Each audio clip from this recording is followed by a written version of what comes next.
I peel the paper off the block of cold butter. I peel the paper off the block of cold butter. I stir the chocolate chips into the cookie dough.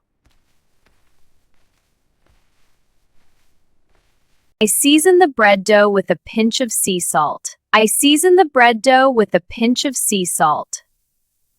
I sift the flour to make sure there are no lumps in the cake. I sift the flour to make sure there are no lumps in the cake.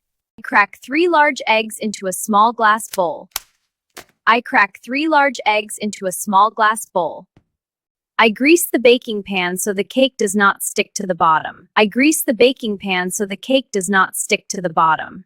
I whisk the sugar and butter together until they are light and fluffy. I whisk the sugar and butter together until they are light and fluffy. I shape the dough into small round rolls for dinner. I shape the dough into small round rolls for dinner. I glaze the hot pastries with a sweet honey syrup.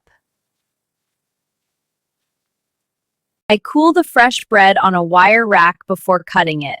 I cool the fresh bread on a wire rack before cutting it.